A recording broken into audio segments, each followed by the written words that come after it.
Hello, everyone, and thank you for joining us today. I am your moderator, Valerie Fajardo from the Institute for Governance and Sustainable Development, and I'm proud to present this side event at the 33rd meeting of the parties to the Montreal Protocol with our co-sponsor, the International Nitrogen Initiative.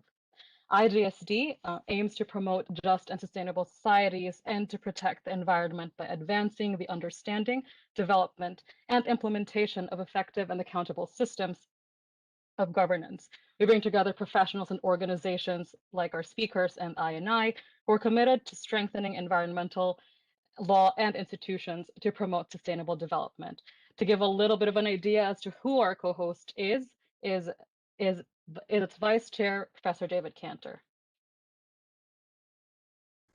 Thanks so much, Valerie. Hi, everyone. Thank you so much for attending this event. It's exciting to see so many participants. The first time we organized an event on nitrous oxide in the Montreal Protocol was almost 10 years ago. So it's exciting to see some traction here. Trina, if you could just go to the next slide and I'll briefly introduce I.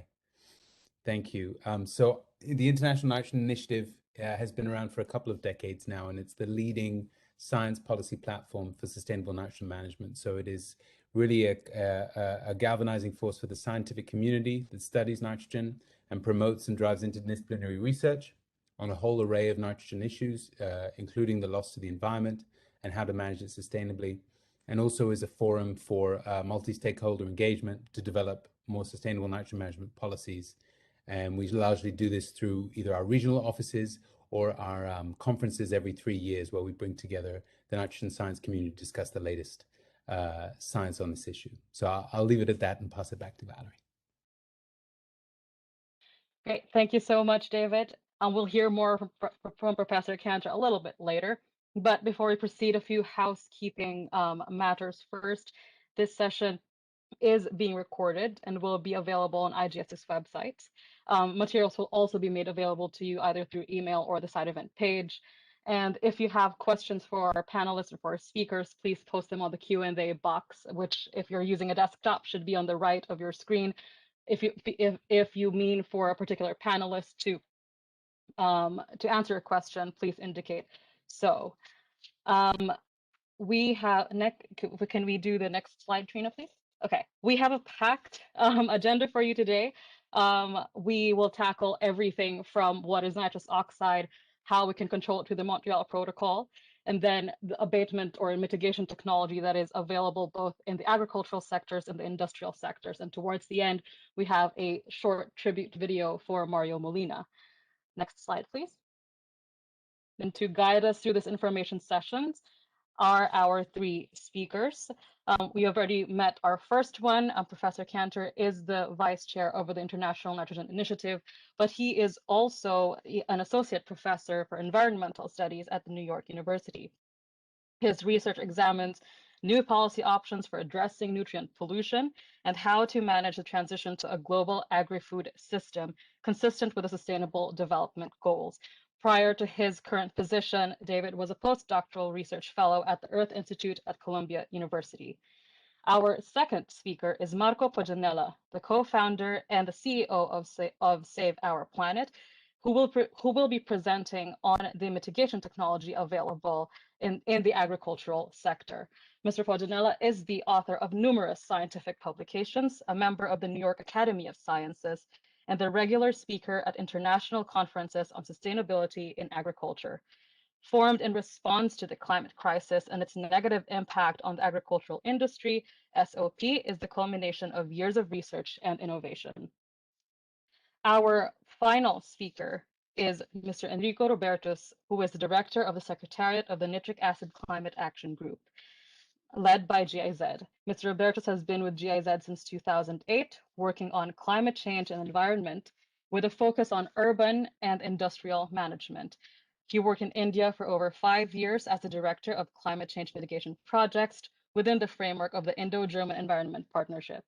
He has been the director of the Secretariat of the Nitric Acid Climate Action Group since 2016. Next slide, please. Now we go into our side event proper. I'm going over a little bit of what the main sources of nitrous oxide emission are. So nitrous oxide has both natural and anthropogenic emission sources. Next slide, please, Trina. So as it's natural soil and ocean processes produce majority of total nitrous oxide emissions. However, 43% come from anthropogenic emissions, with over half of that coming from the agricultural sector. The other larger sectors that produce nitrous oxide are the fossil fuel industrial sectors and the waste sector. Recent studies have also found that climate change tends to exacerbate nitrous oxide pollutions, and so provides a feedback sort of loop for nitrous oxide emissions. Next slide, please. Nitrous oxide gets to the atmosphere through different processes. Our speakers will be able to speak to this more authoritatively, but nitrous oxide is in the agriculture and waste sectors are very heavily tied to the nitrogen cycle, and it happens that excessive nitrogen applications tend to produce more nitrous oxide as a byproduct. Now, in the industrial sector, nitrous oxide is produced as a byproduct for the manufacturing of adipic and nitric acid. So adipic acid is a key ingredient in producing nylon 6.6, which you see used as everyday objects like clothes and tire cords and conveyor belts, etc. And while nitric acid is a key ingredient in producing nitrogen fertilizers. Now, without abatement technology, typically the nitrous oxide byproducts from these processes are vented into the atmosphere. Next slide, please. But because nitrous oxide is tied into these huge processes, solutions to mitigate them might also provide environmental co-benefits. So, for example, in the agriculture sector, if we reduce excessive nitrogen application, we may also be able to reduce nitrogen pollutions, which may result in less ammonia emissions, less nitrogen leaching and running off, and subsequently causing less eutrophication. Now, for the fossil fuel industry, transitioning from fossil fuel avoids not only nitrous oxide and other GHG emissions, but also emissions of other air pollutants such as nitrogen oxides and volatile organic compounds, which all have detrimental health effects on humans. Next slide, please. But particularly for the climate, why do we have to control N2o? And the answer is both simple and complicated. It's simple because the answer is short. N2o is an ozone-depleting substance and the greenhouse gas. It's complicated also because it's an ozone-depleting substance and a greenhouse gas. Next slide, please, Trina. So N2o is a powerful ozone-depleting substance in GHG. So its global warming potential over 100 years is 265, which means that it is 265 times more powerful than carbon dioxide in its contribution to climate change. It stays in the atmosphere for about 166 years and its abundance has steadily been increasing since pre-industrial times. Now, N2o, when emitted, doesn't stay in its inert form once it reaches the troposphere. Unfortunately, it also gets broken down, and its components, nitrogen oxides, then reach the stratosphere, which then convert it into an ozone-depleting substance. So it's more or less like a double whammy of a gas. Next slide, please, Trina. And recent developments in technology to measure global N2o emissions and allowed scientists to see global and regional levels of anthropogenic N2o emissions, and their current projections from recent measurements places global N2o emissions at levels that contribute to global temperature increase of 4 degrees Celsius. And in some studies, they even predicted that these levels would even exceed across all other scenarios. Next, please. Which means that we need to cut N2o emissions quickly. Our goal as a society is to limit global temperature increase to less than 2 degrees Celsius. In an ideal world, this would be 1.5 degrees Celsius. The recent assessment report, AR6, by the Intergovernmental Panel on Climate Change, now it states also that we have to reduce N2o emissions to at least below 10 metric tons of nitrous oxide per year, so that we stay on a trajectory of less of the 1.5 or the 2 degrees Celsius. Next slide, please. Fortunately for us, mitigation solutions are in fact available across all sectors. And if you look at the table on the slides right here, the potential reduction by 2050 are huge for these sectors. Particularly for adipic acid and nitric acid production, the potential reduction by 2050, depending on how aggressively we want to attack these solutions or promote these solutions, is about 100% or 90%. The total potential reduction only until the 2050 is already 53%. So obviously there are multiple solutions across all sectors and even within a particular sector.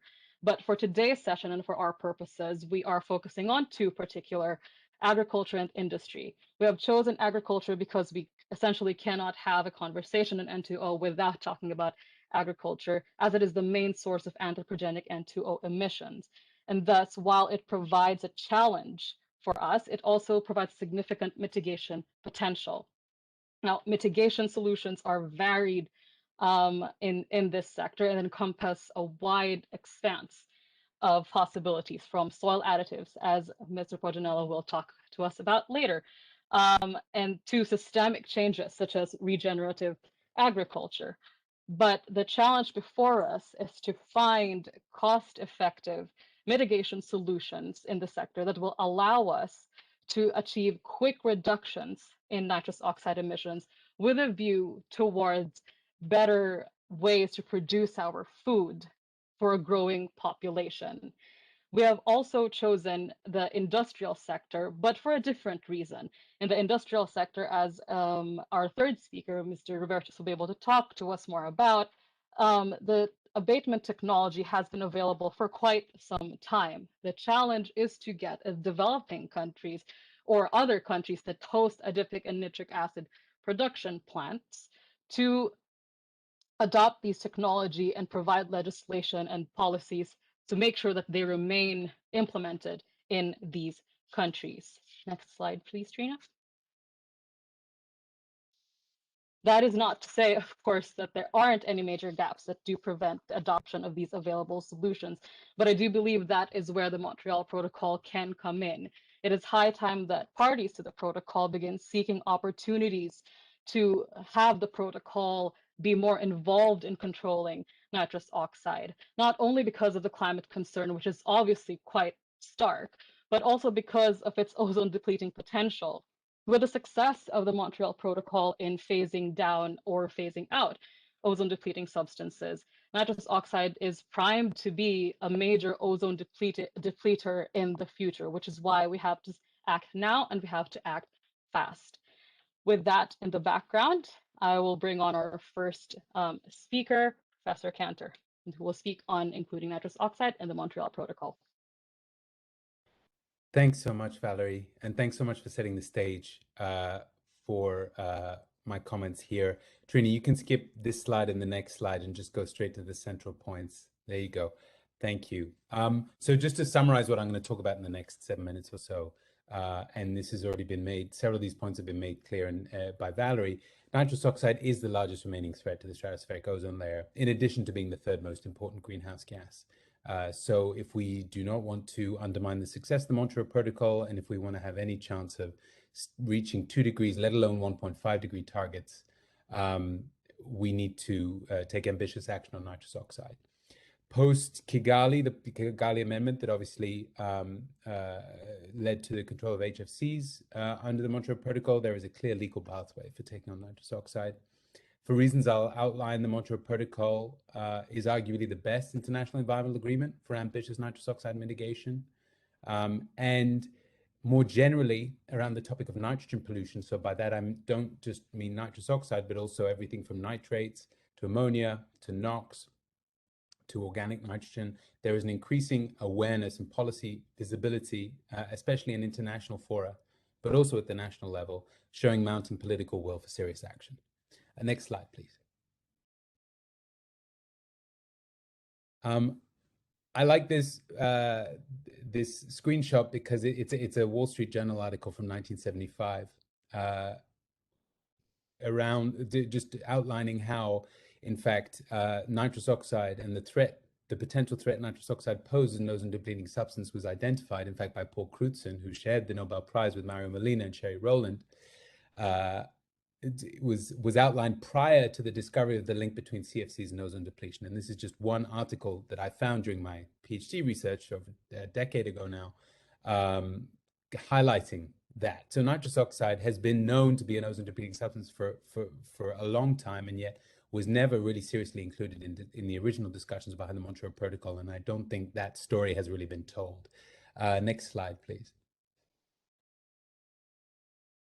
What is known, thanks to the pioneering work of Ravi Shankar, who I think I saw on this call, so hi Ravi, and colleagues, is that nitrous oxide, thanks to the success in part of the Montreal Protocol and the rapid reduction in production consumption of CFCs and other ozone-depleting substances, nitrous oxide has emerged as the most abundantly emitted ozone-depleting substance and is projected to continue to be, barring any other unforeseen circumstances, for the remainder of this century.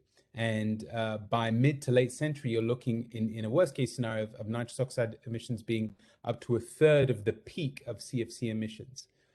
So could significantly undermine the success of the Montreal Protocol.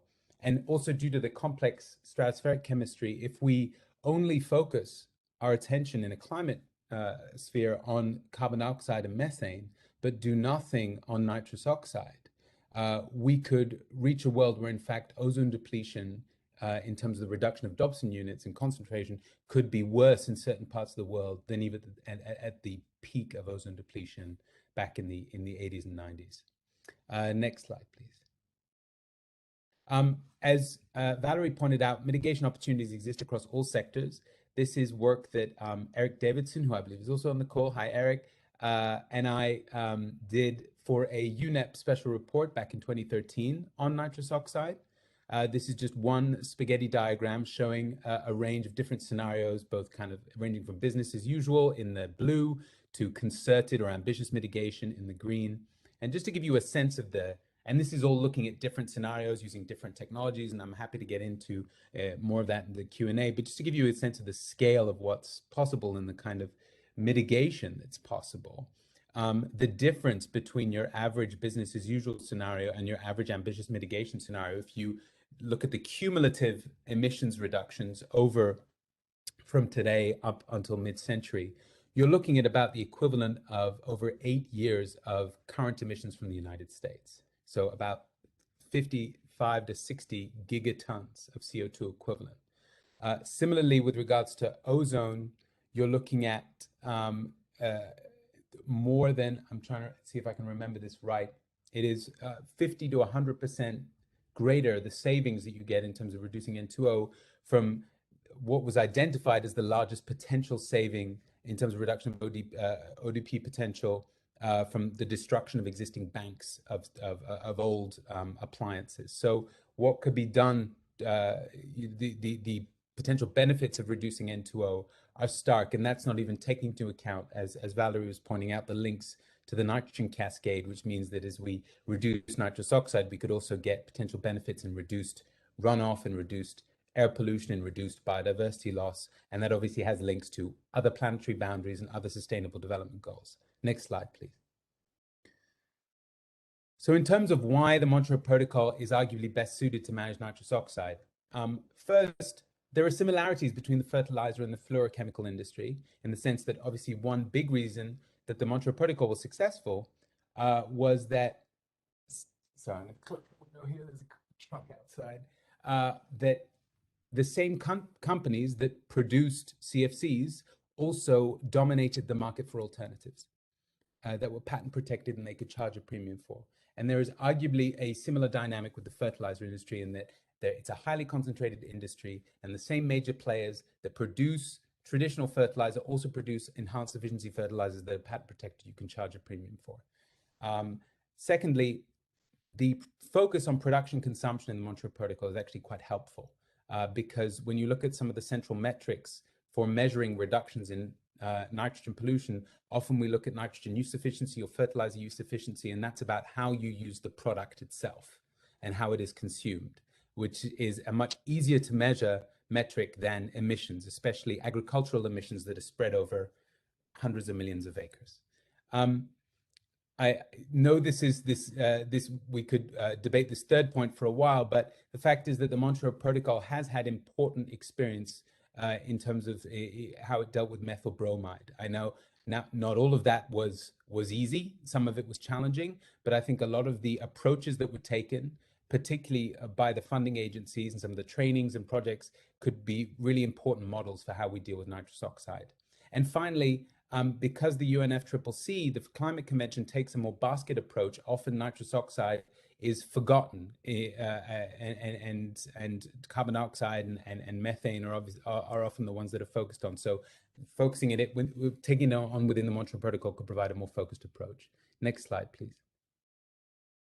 And then my final point here is that there is increasing awareness, both nationally and internationally, as to the threat that not just nitrous oxide, but nitrogen pollution, of which nitrous oxide is an important component, poses. So there are news stories every day in major publications about the threat that the nitrogen pollution poses. That's the GRIST article on the left. On the right, this is just one example. In the Netherlands has been suffering a pretty significant nitrogen crisis on the front page of newspapers for a couple of years now. And they have been proposing increasingly quite radical policies to try and address it.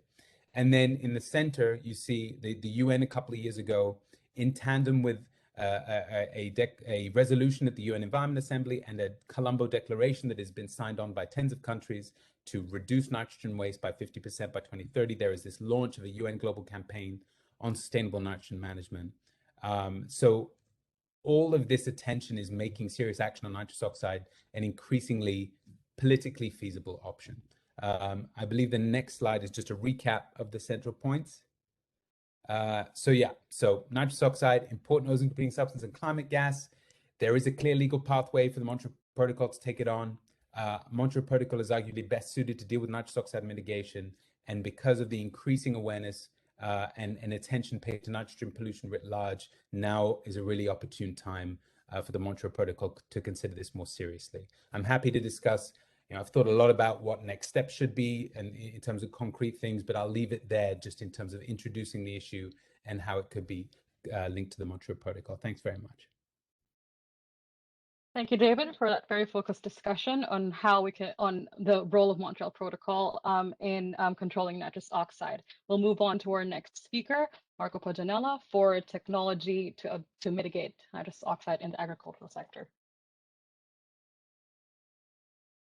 Nice to meet you. It's a great honor and a privilege to be here. Thanks to everybody, and particularly to the IGSD for the invitation. And very interesting what David showed to us, particularly because also is very connected to what we developed for 25 years of my life, my personal life, and my team, that are the technology to mitigate agriculture emissions in general, and particularly today we like to talk about N2o. So next slide, please, Catherine. That is, as Valerie and David already underlined, the agriculture is very important. It is responsible for 50% to 90%, depend to the data, of the N2o emissions, and particularly emits 4 times N2o than any other anthropogenic source. And the majority of the emissions are connected to the excessive use of nitrogen fertilizers, as you showed. And agriculture, we think, is a key sector to make a difference. So next slide, please. So particularly the N2o emission from fertilization, and there are some data very important, because for 100 kilos on nitrogen fertilizer, 50 are taken up by the plant, 25 are tied up by microbes in general and fungi and so on. But 25 are lost in water or air, and that is very important. So the capacity to reduce nitrogen fertilizer can reduce the nitrogen losses. That is very important. So next slide, please.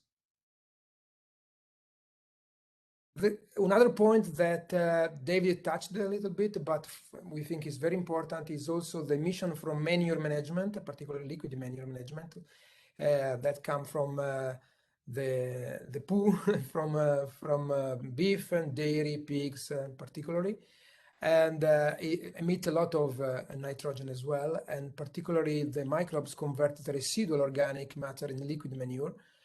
Part is tied up by microbes, like in the example of crops. 0.61 gram per head per day are lost in air as N2o.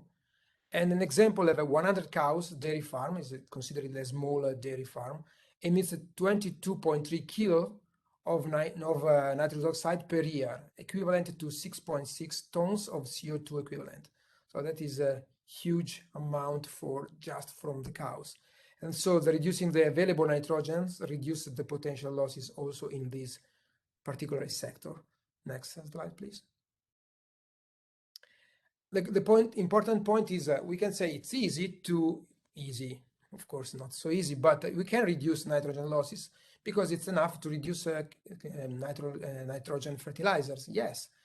But we need to feed in the future, someone says, 10 billion people, but 8 billion, it's enough large number. So how we can do without compromising food security? That is our mission in life. So next slide, please. And that is an example of one of our solutions. So SOP, that's the name of our company, stimulates the local microbiome of soil and plant in the rhizosphere. And what we can obtain is immediate reduction in the use of chemical nitrogen fertilizer from 30% to 0% with the same production. This is very important. Reduction of nitrogen fertilizer with the same production, because I repeat, we don't want to reduce production, and that can align a lot of SDGs like 2, 3, 6, 12, 13. Same of improved production compared to the standard practices.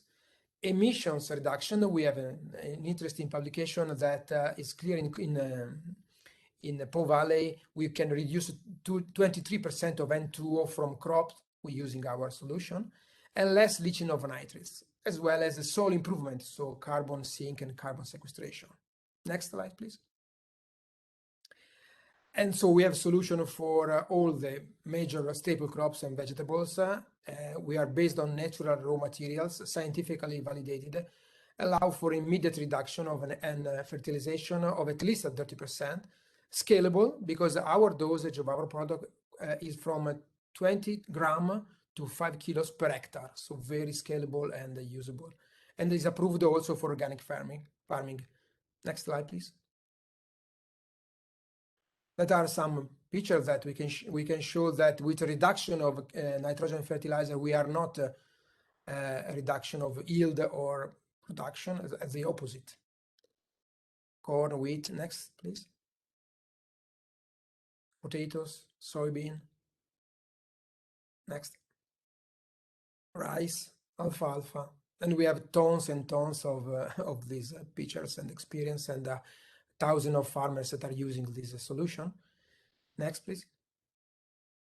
And for the problem that I underlined before, we have other solutions specifically to stimulate the local microbiome of the liquid manure, and we can obtain the reduction in crust of laguna, reduction in the lagoon agitation and consequent CO2 emissions, and reduction particularly in greenhouse gases like methane, N2o. N2o, we arrive up to 100%. We have a couple of applications that underline these particular results on liquid manure as well as CO2.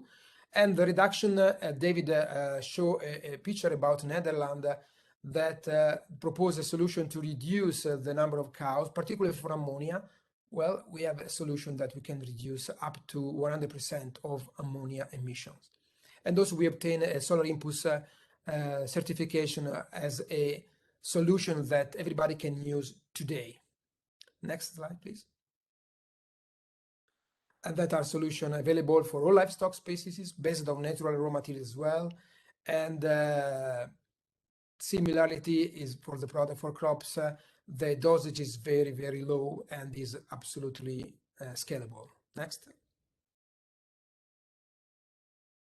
And we have a last, but not least, solution for reduction of emission in enteric emissions, in methane and CO2, as well as emission from the stalls and the manure, but at the same time, like for the crops, without the reduction of yield, reduction of production. That is a very important point. Obtaining environmental advantages as well as production, as well as food or feed and food that is very essential for the future. And we obtain the similar solar impulse validation. Next, please. And solution scientifically validated for many practically all the animal husbandry animals. So next, okay, so last one. Yes, I think I'm in the time, Valerie, and so we think we have a next concrete steps that because we can act now. The point is, I saw many commercial about the companies that want to reach solution in 2050, 2040.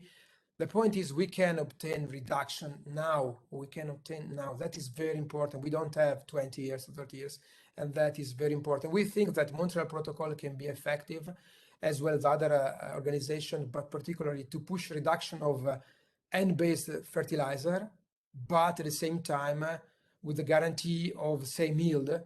And so we think to meet you in Glasgow for COP26 in next week.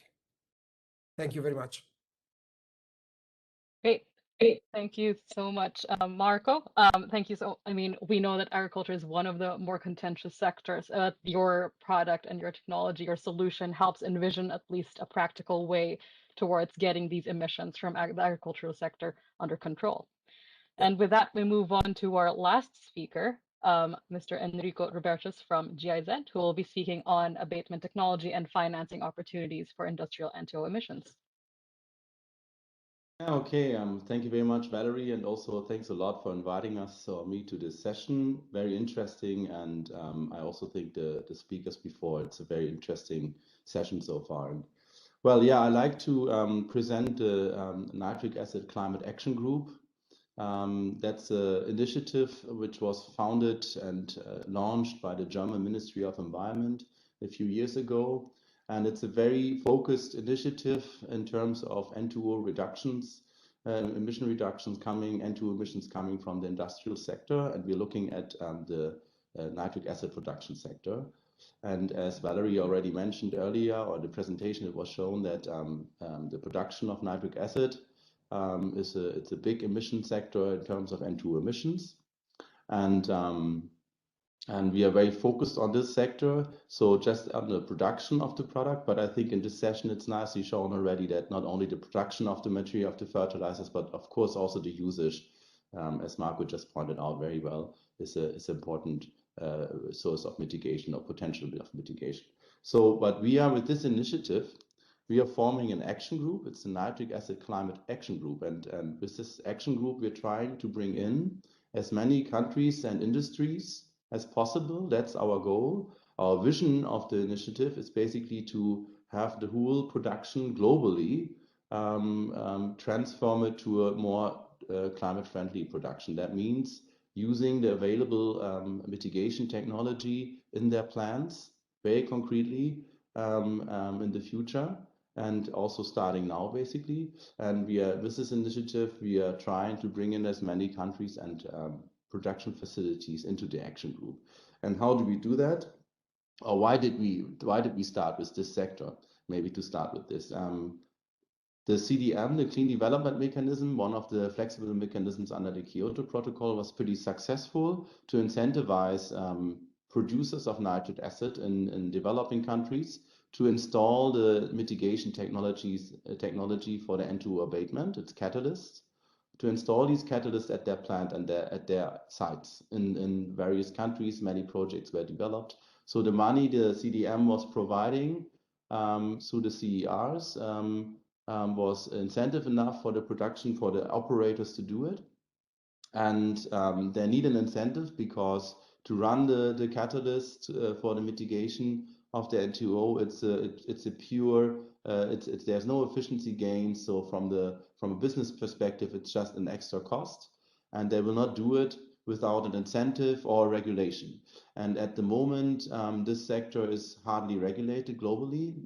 one region where we have a regulation in place that when you produce nitric oxide, fertilizers or nitric acid, you have to use the catalyst. That's the European Union with the emission trading system. Some other countries have already also regulations in place, but mainly it's still unregulated. And with the initiative, we looked at the sector, and then the CDM, the prices were going down, and we realized that many of the industries were deinstalling the catalyst and not doing this mitigation anymore.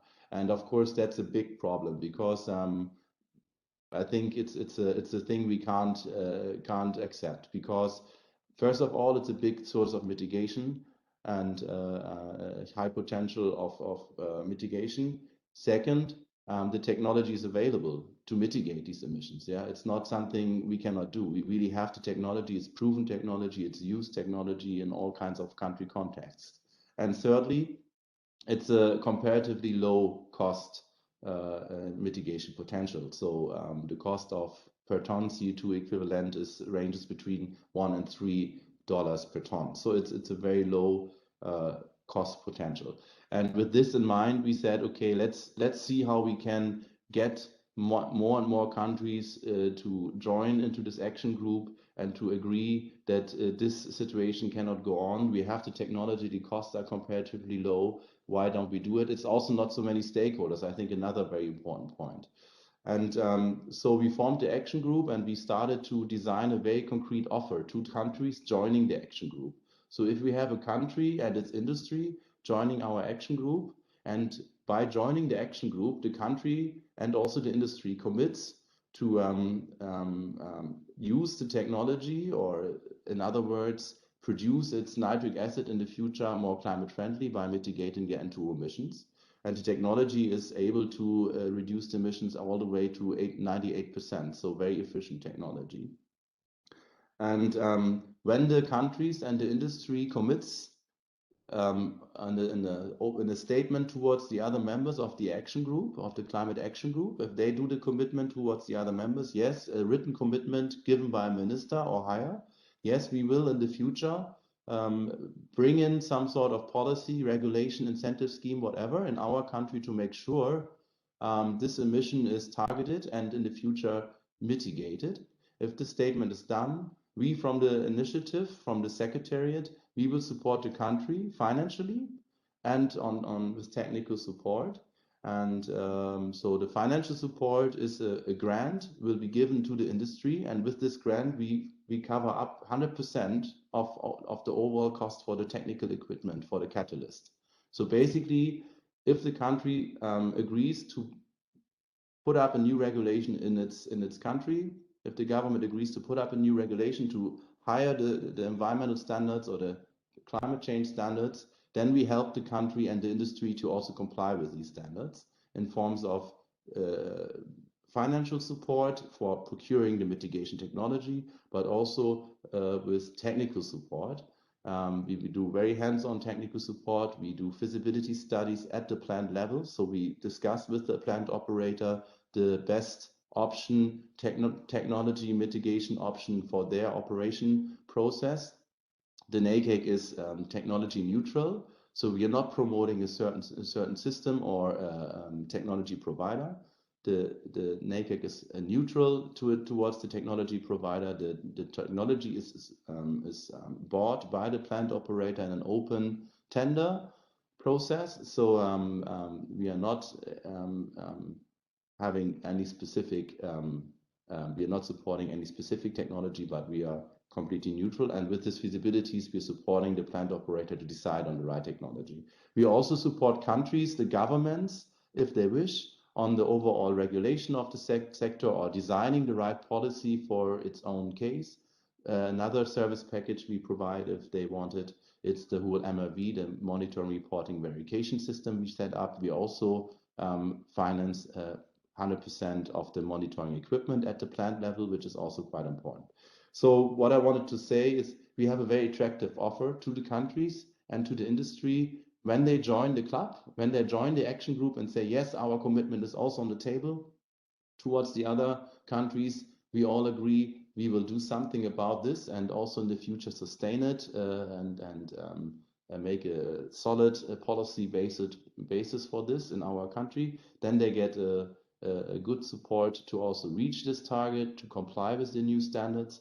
And I really believe this kind of global approaches to look at the sector from a global perspective and to really try to bring in as many countries as possible is a very interesting way forward, because you have a couple of interesting aspects regardless which sector you are looking at. You have a level playing field you're designing, of course, and that's for industry attractive. You have also some sort of a peer pressure, of course, because if other countries are doing it, you might feel you have to do it as well. And you have a nice peer exchange developed between countries and also industry. So that's the vision of the NACAC initiative, to basically transform the whole nitric acid the nitric acid production towards climate-friendly production, installing efficient, effective catalyst systems at every plant. We have 500 plants globally, and not even half of them use the technology yet. Our group is already it's growing. So we have already 15 member countries, and 8 countries have already made a clear statement that they will introduce the policy. And if they make this statement on minister level, they get the financial support. And I think this is a sector we looked at to start with, I would say, because as the before mentioned points, the technology is available, the mitigation costs are low, stakeholders are not so many, so it's probably a sector easier to start with. But I think this kind of approach to look at mitigation scenarios on a global scale, on a sectoral global scale, is also interesting to look at other sectors and maybe to transfer this kind of approach to say, if you join an action group, if you commit yourself, we support you in reaching the targets and complying to the standards.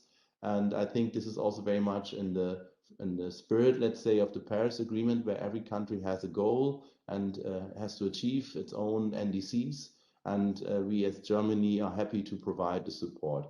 I would like to finish that this is all financed by the Climate Initiative, the International Climate Initiative of the German Environment Ministry. And yeah, so we are let's say halfway through now with the initiative. I think we are really on a good way forward. We are in contact with basically every country, every nitric acid production country in the world, and we really get a lot of positive feedback for this approach, because it's very hands-on. It really helps the countries to support their industry to get more climate friendly. And one last sentence, we also see now in the run-up to Glasgow conference, and the countries are asked to bring in their updated NDCs, and we're very happy to see that now the N2o emissions from nitric acid is mentioned now in more and more NDCs. And that's also because of the NACAC, that the countries are starting to integrate it into their NDCs and maybe even raise their ambition through this initiative. All right, with this, I would like to stop. Thanks, Valerie. Okay, great. Thank you, Enrico. I think the NACAC initiative is doing an immensely important work in kind of like plugging in kind of that vacuum that the CDM sort of left. So it's good to know that countries have a way to still be able to afford financing these available N2o abatement technology in the industrial sector. So that concludes all of our speakers. I'd like to start inviting people to start typing in your questions on either the chat or the Q&A. And as you're doing that, I'm just provide a few wrap-up points. So Professor Kanter pointed out how important it is and how the Montreal Protocol is in a prime position to regulate or to control nitrous oxide because of its experience, but also because of the lessons learned from its long track record of being an effective international treaty in controlling harmful gases. Mr. Fajardo was able to highlight the possibility, the great possibilities of controlling emissions from the agricultural sector. So this is not a pipe dream. The technology is available and it is cost effective. And our next question would be, how do we scale it up? How do we promote it? How do we convince countries or farmers to adopt them? And finally, Mr. Robertos pointed out that there is that the technology is available, the technology is there, but when it comes to the issue of financing, the question is still present, and this provides like a huge, sometimes could be a huge barrier for countries to adopt these available technologies. So I highlighted a few major barriers or barriers here, and they kind of want to talk about barriers actually in general. And I'm going to start with Marco. So in your experience, trying to scale up the adoption of SOP's technology, what are the barriers that come to mind off the top of your head that have prevented, in your opinion, the adoption of these technologies? Well, in part, thank you for the question, Valerie. In part, was connected to our decision to invest more in technology, more in the science than in the marketing, to be to be realistic. And so I think that was not a mistake, but now we are ready because we have enough experience in all over the world to communicate our results. So first is to communicate what we are doing. But when you have some sort of disruptive technology, we need to be sure about years and years of application, because sometimes first year, second year could be sort of a lucky event, or people can think is. And so our experience in years and years in different positions from North America, Europe, and Asia gave us now the certainty that we can scale. And the second part is that we never really talked with the institution, and so that is why we are very happy to start a discussion with you, and that can for sure facilitate. And we hopefully think that the farm to fork from Europe that declare to a reduction of 20% of chemical fertilizer, as well as to pass to organic in one part, or yesterday, I think maybe David can know better than me. The Biden administration seems that invested a lot of money for climate change, including agriculture. Well, now is in Rome, in my country. Maybe I can ask directly. No, but I mean that is important. The movement that after the Paris Agreement, I think we have a great enthusiasm, and after we have a delusion, and from many countries, including my country. Now I think that we can start again. My point is we have to act now. As I told you, that is, I like the discussion that we had before and that we can have, because I'm really boring and very not happy when I see declaration of 2050 as a goal. Yeah. To act next season, and the next season I mean next corn season, next soybean season, next rice season, next wheat and barley season, or next week, for what I can say about the cows and beef and pigs and so on. Great. Thank you, Marco. I mean, definitely institutional coordination also is very important. And I think I'd like to move on to this question that is probably best directed to Professor Kanter. David, can you elaborate on what lessons the Montreal Protocol has learned from dealing with the methyl bromide? Methyl bromide also being an agriculture, a substance in the agriculture world.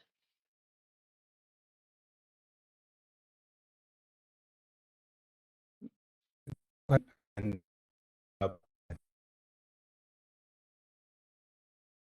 this much for me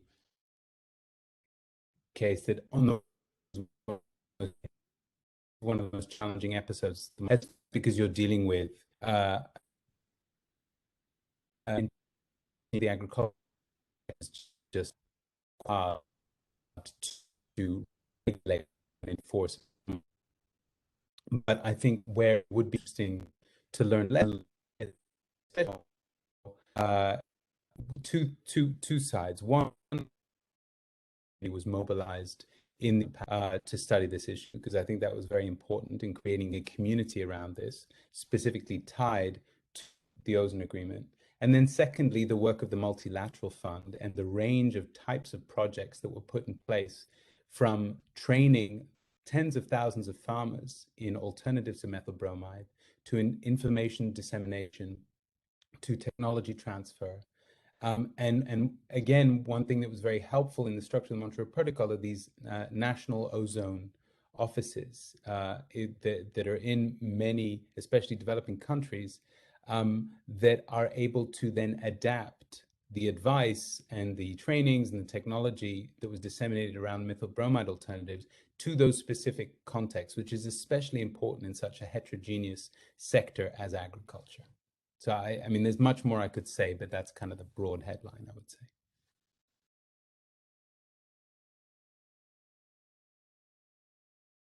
You know, can study technology a little bit more and then sort of scale up from there is one of the strengths of the Montreal Protocol. We have another question. It's not directed to anyone in particular. 1 second. I'm gonna throw this either to Enrico or to David because this is a question on industry. So it's from Alexander Adamson, and he says he's interested to understand a bit more about how they're proposing N2o to be controlled under MP controls. So is N2o produced in bulk and then used in products or fertilizers? So by phasing down production and consumption, you can make industry switch to alternatives. I think that's probably better suited to Professor Kanter. Or are you talking about reducing byproduct emissions, which I think is quite different to how Montreal Protocol controls have worked historically. So essentially, because what you mentioned, I think, consumption and production earlier, so it's a byproducts are a little bit different, a little different creature.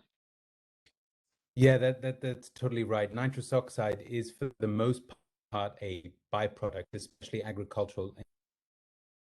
We don't produce it intentionally.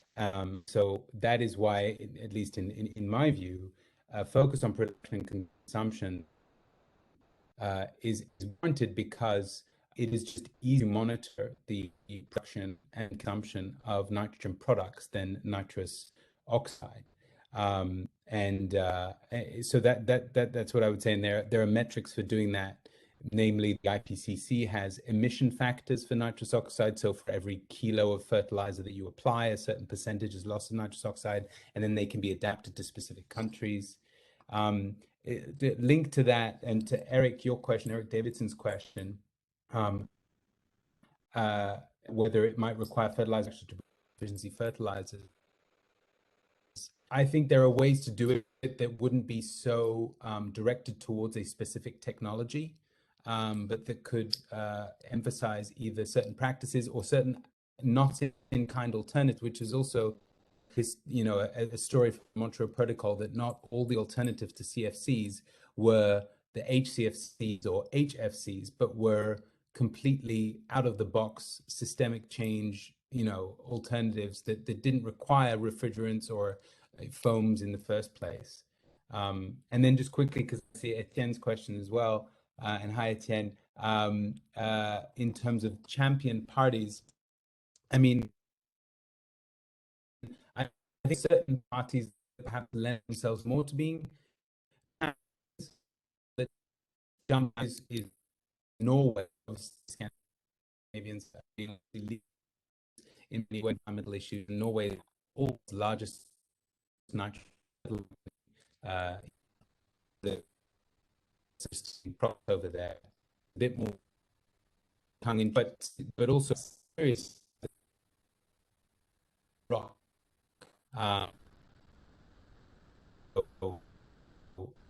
Focus on just a couple Yeah. to the David, you're kind of breaking up a little bit from our end. David? I think we kind of could you maybe turn off your video? Can you not? If possible. Sure. Okay. Better now. Yeah. Okay. Do you need me to repeat anything I said, or was that? Yeah, I think you started breaking up pretty soon after you started talking. I mean, we were okay on my end for a little bit, but I think it's not the same for the audience. So I think you were addressing Etienne's point, and you started a little bit becoming choppy. Just that there, on Etienne's point, and potentially Norway, because of their historic environmental leadership, along with other Scandinavian countries, and also because they are the site of the home of the world's largest nitrogen fertilizer company, Yara. Morocco is a big producer of phosphate rock, and so I think would be interested in looking at controls around nitrogen, and then historically countries like the United States, China, that have, well, especially China has quite ambitious targets. Use Sri Lanka, actually. Sri Lanka and India have been champions on nitrogen pollution around the world. Sri Lanka is, President of Sri Lanka is hosting an event on nitrogen pollution at COP26 on Sunday. So there is a lot of interest. Okay. Could you hear that last bit or not really? Okay, so the last thing I heard was Sri Lanka was hosting an event in COP26 on Sunday. Yeah, that was the last thing I said. Okay, great. Thank you so much. Okay, we're getting ready to wrap up here. I have one question, and I'm going to direct this to Enrico. So we know that the NACAG initiative works or sort of plugs in for the CDM, but how do you think treaties like the Montreal Protocol or the Paris Agreement can help in the scaling up, or at least maybe solidifying more support for industrial N2o emissions technology? Thanks, Valerie. Well, I mean, we don't work so much anymore with the CDM, but what we're actually doing with the NACAG is basically to showcase a way how you can transfer successful sectors in the CDM into the Paris world. And since we're supporting this sector, I mean, because one obligation the countries are also getting into when they join the group and they really accept the financial support and they do the statement of regulation, they also say we will not allow any international markets in this sector. Our sector will not participate in international markets anymore. And we believe it's a wise decision of the countries to do so, because it's a very low-hanging fruit, and the mitigation is a low-cost mitigation. They shouldn't sell these low-cost mitigation in international markets. They should sell more costly mitigation options. So we believe they should use really this mitigation in their own NDC.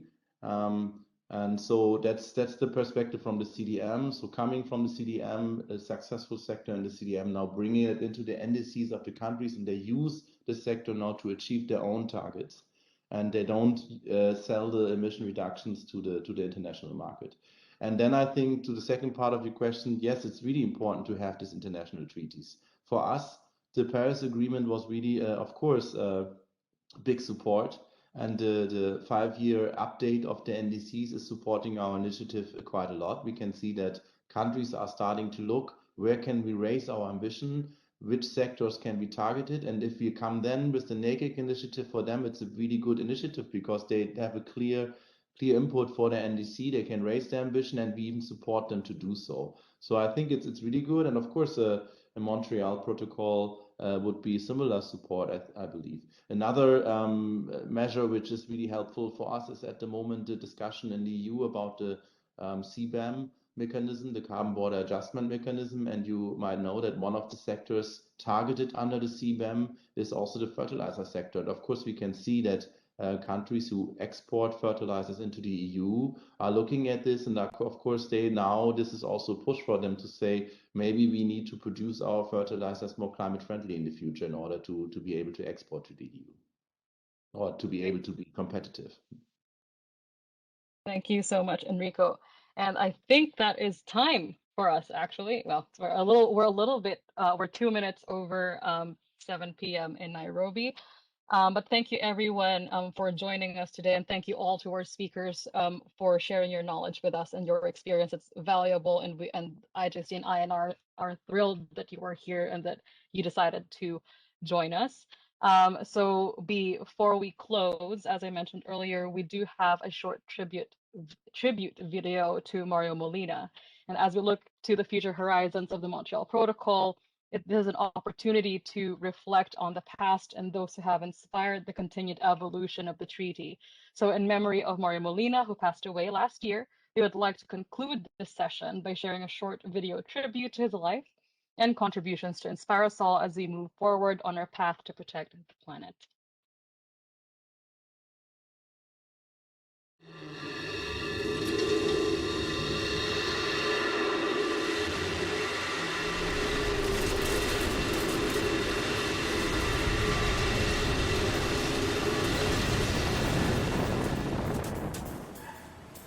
I could never imagine that science could be so fun, because that was Mario, he had this sense of humor about things, and he was so bright about everything. Mario would laugh at being on the cover of the tabloids. He was telling the world there's an invisible gas that's going up to destroy an invisible shield that's protecting us from invisible cosmic radiation. So he was, in the eyes of the tabloids, associated with space aliens. And this is what the industry was trying to do to destroy his credibility. It didn't work. He was too good. He did dishes, he did everything. He burned the tortillas, everything. I was interested in how to solve the problem, but he had found the problem. Mario Molina was a Mexican, a bright mind. He went into Berkeley to get his PhD, where he discovered something absolutely vital for the survival of life on Earth.